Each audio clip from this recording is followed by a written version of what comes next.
ROIC versus WACC. We are going to look at a company called Jack in the Box. I'm going to show you two ways you can kind of check your work. They are shortcuts. Well, one of them is kind of like diving deeper into the financials, which is always a good thing to do. The other one is kind of like a shortcut. I would be careful about using shortcuts. There is so much value when you fill out these spreadsheets yourself, mainly because it forces you to deal with the numbers. I know we have, oops, that's a lot of depreciation. I know we have a lot of tools, a lot of great tools, a lot of great websites, which can shortcut a lot of the work for us.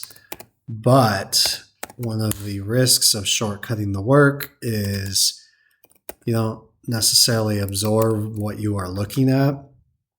And so kind of like learning how to do math, there is no substitute for doing it yourself. So I took the liberty to fill out some of these line items.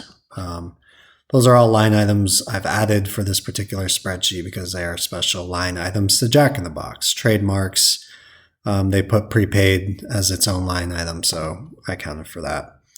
Let's look at the earnings from operations, and then we'll get a tax rate.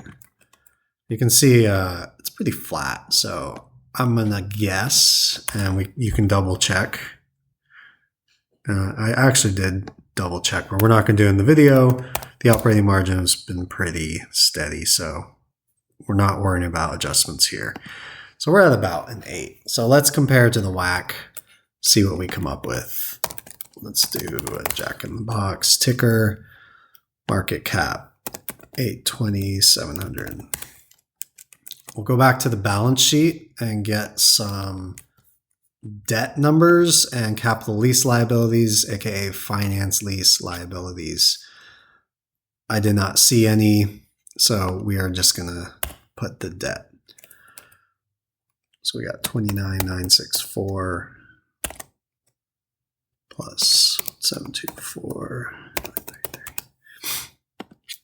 And the reason why this check kind of came up to me is because after I looked at the WACC, I was kind of surprised. I would have thought the WACC would have been higher.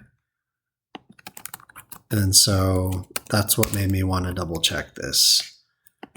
Generally, okay, we are looking at the beta now. Generally, Dave and I like to use Damodaran's beta. He puts for every industry. In this case, I feel like restaurant stocks are there's such a wide range of restaurants. They're so different. So I'm just going to use their personal beta. Now look, we got a WACC of 7. So, I mean, they are barely creating value. Cost of equity is really high because of that high beta. But then the cost of debt kind of surprised me, a 4.7. That sounds really low to me.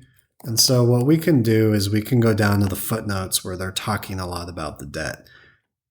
And we can check what is the interest rate on the debt they issued. And you can see a lot of it was in this 4 not even, I mean, there was one at 6, but a lot of it was under 5. So that cost of debt, which sounded really low, is actually right about where they are. Another way you can double check your work, which this is going to probably depend on the assumptions you are using. The market risk premium you use can change. They're coming up with a WACC of 8.8. And I believe FinChat also has a way to check the WACC. So that's another way you can check the WACC. They have a much lower cost of equity. Can get really into the weeds on all this stuff, but from the simple WACC and the simple ROIC that we've come up with, I think the cost of debt's reasonable. I think the cost of equity can be debated, as it always can. And I am interpreting it as they are barely, as far as 2023 goes, they're barely creating value. And then recently it's gotten bad for them because they had an impairment. But it is what it is. That's how I would look at ROIC versus WACC. hopefully those two checkpoints help you.